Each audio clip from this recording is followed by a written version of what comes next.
everyone. She's on her phone again. Every time. Every bloody time. Every time. Every time. Time after time. No singing. No singing, because this is, I'm smiling because I'm actually genuinely happy, but you're also nervous. I'm also nervous and I'm overcompensating because we're going to be speaking about something that is sad and hard for both of us, actually, I think, to talk about. For everybody, that's why we're talking about it. It's how to get over a broken heart. We weren't actually going to film this, we'd never really spoken about filming it, but somebody specifically asked for it. Yeah. So we thought actually maybe we might give it a try. Well, and your first instinct was to say... No, absolutely not. And I did. Like, we were at breakfast this morning and Laura said, well, what about that? And I said no, because it's raw.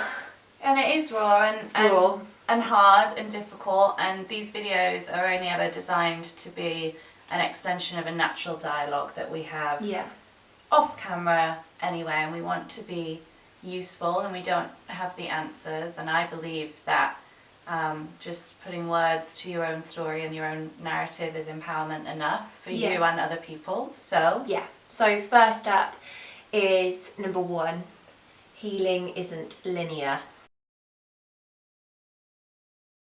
This is a huge thing for me. When I had a broken heart, I've had a broken heart several times, full on bathroom floor, throwing up, can't get up. You saw me last year with a broken heart where I was just like anxious and nervous all the time, just couldn't focus or function. My big heartbreak with my first boyfriend. I still don't think I'll be over, and I always punished myself for thinking that tomorrow was supposed to be better than today, and if today wasn't better than yesterday, I was doing healing wrong. And the biggest lesson of my heartbreak life, which is inevitable for everybody gets a heartbroken, it's that, you know, it's not linear. You can have 5 great days and then 2 really shitty weeks where you miss them all to hell. You can have a year of incredible achievements and goals and living your best life, and then one day missing them cripples you to your absolute core, and that's just how it is. There's no... It's learning to accept that it isn't a linear process, that one day you will be surviving and that's all you can manage to do, and the next day you wake up and you will literally be thriving, like you will be winning at life, and you'll feel empowered and amazing, like I can do anything and I didn't need that guy in my life, and hell no, or that girl. But it's not, because the next day you'll be surviving again, and there's no time period, there's no right or wrong, and if you are surviving and thriving and surviving and thriving and surviving, that's not wrong. It's confusing. But that's the way it is, and there's no 2 ways about it. There's no right or wrong, there's no one way for someone and another. It's your process. That's the whole deal with all of our videos for everything in life ever. And that leads on to point number 2, which is listen to yourself. Because another point in every video we ever. Because everybody will have their 2 cents to put in about this. Nearly everybody has experienced heartache or having a broken heart, and they will have advice of how you get through it. And of course, and thank God to know that you've got that support and you're not alone. And but you are alone on this particular journey because it's yours, and nobody else is feeling the way you're feeling because it's you, and everybody processes things differently. And so it's really it's so key that you listen to you and what you need to do better. Whether that be... It might have worked for your best mate to go out, get wankered at the bar and take a stranger home because, hey, best way to get over one man is get under another. That might not be it for you. You might not want to date for 6 months, and if that is what you genuinely believe to be true for you, then fine. If you want to work out to get over it, or you don't want to work out, you want to eat the ice cream, you want to cry, you don't want to cry, use the support system that you've got, but listen to what you're saying to yourself, because you do know what's gonna help you. But also it's really key to follow on to point 3 and not be defined by your heartbreak, because it's really hard. I am heartbroken, therefore it will colour every single last thing that I do. And actually, some days will be easier and some days will be more difficult, but you can't self-identify as the broken one. No, and like it's part, yes, you've got a broken heart, yes, for whatever reason, you left them, they left you, it didn't work out, something even grander, a tragedy might have happened.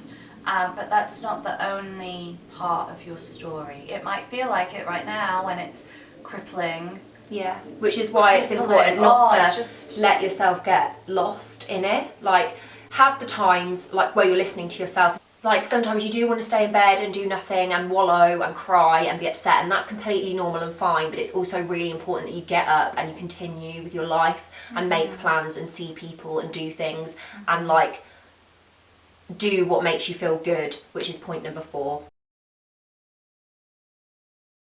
It's funny, I've got a very sociable personality, but I am an introvert. I get my energy from being alone, and I need a lot of alone time. I think that comes from being a writer. But what makes me feel good is even if I'm going out to the cafe to write, God, I'm thinking of last year's heartbreak in particular, that I had to get up and do my hair and put on my lipstick and feel like I was presenting my most beautiful parts of myself to the world so that I could start to believe that I was beautiful again. For me, it was kind of an external thing that fed into an internal belief, whereas you're very much sort of, you believe the opposite, that you sat around in no makeup and your sweatpants and wrote about. Yeah, like I think it's not one rule, it's whatever makes you feel good. Like, I felt it really helped me to write things down about how I was feeling, because nobody else has a point of view about that, because it's just me speaking to nobody essentially. I'm just letting it all out, and it really helped me. But like, if you like baking, make cakes for people, because that makes them feel good, and in return it makes you feel good because you enjoy the process. Like, do what makes you feel good, and like just little, like maybe once or twice a week do that, and it's just, that will be a thriving day. And even knowing that healing isn't linear, you know, I could wake up one day and feel great, and so the thing that's going to make me feel good that day, seeing people, hanging out, maybe going on a date because I finally feel ready, that's one thing. And maybe I'll have another week where it just feels really bad, and actually, you know, the way to make myself feel good is bubble baths and reading and extra yoga classes. And it's gonna change, which is why you have to answer to yourself in heartbreak. Just really, do what feels good for you. And it's the last point that we're gonna talk about is, I think, like the saddest. Like, it makes me feel the saddest because you won't ever forget. Like, you won't. There's not, in my mind, there's not a might about it. You might forget, or you might move on. Like, you won't ever really. Like, I think I will forever hold my first love so true and deep in my heart, and every other love is, whether I mean to or not, held up against that to see how it compares and contrasts, because it was real and it was pure and it was innocent. That's a natural thing to do, compare across anything, not just relationships, with like your first anything. Yeah, your first anything you'll always hold in high esteem, and it will be your base for comparison, of course. But it's really important to know that just because you won't forget them, or that you'll always like hold them in a special place in your heart, doesn't mean that you can't move forward. There's a really fine line between that confusing how you feel, because you miss them and you love them, and like you want them in your life still, like a little bit. Like, that's okay to feel like that, but that doesn't mean that you're not necessarily ready to meet other people, because I think you'll always feel like that. There's always going to be things that make you think of them. There's always going to be things that, like, you'll have days where you wake up and, like, even if it's years down the line, you feel incredibly sad because, oh my God, I didn't experience that with them. And it's always going to be that way. So I think that doesn't mean you should be with your first love always saying, I think the conclusion we reached together over breakfast is there are people in our lives who we will forever remember, no matter how badly it ended.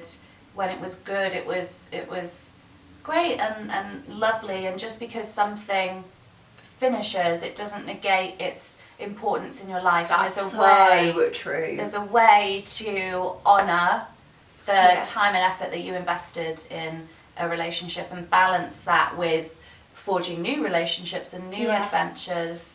And that's hard too. Like, we're not saying that going into new relationships is going to be easy. It is going to be hard, and obviously there is a time period where you're not ready for that. But don't let, like, the fact that you're not forgetting or feeling like you're properly moving on from them as a reason to not move forward with other people. Look, I because think- it's always going to be Yeah. at that stilted. Love isn't this finite thing. The more love you have, the more you've got, so you can still have a teeny tiny little bit that will always love them, and that doesn't mean there's less love to go around for everybody else. If anything, if you're capable of nurturing that love and honouring that love, you've got more Yeah. to give everybody else, and so fucking good for you. Yeah, and and like Laura said, it doesn't hold them in any less regard because you've moved on or because you're trying to experience new people or new things. Like, that's a healthy way, and like, it's been good for me.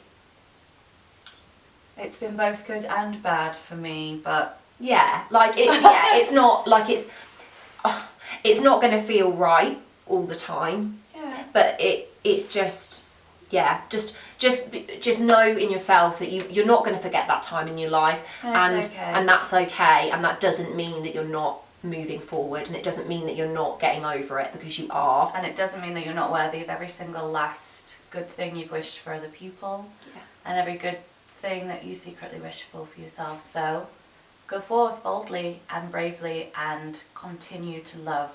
Yeah, Don't there's be no held right way to hostage. do it, and nobody knows the answer. You've just got to go at your own pace, and it's fine. It's okay like we've said this so many times, it's okay not to be okay. It's okay not to be okay, and it's the right thing to be doing, whatever it is you're doing, because you're doing it. Yeah, you'll survive, you'll thrive. You need to focus on what feels good. You need to listen to yourself to work that out, and you need to keep them like close in your heart. How you like that? That's Yeah. okay. Like, you can It do is that, okay. and yeah, And I think that's it. that's what we want to say. that's the road.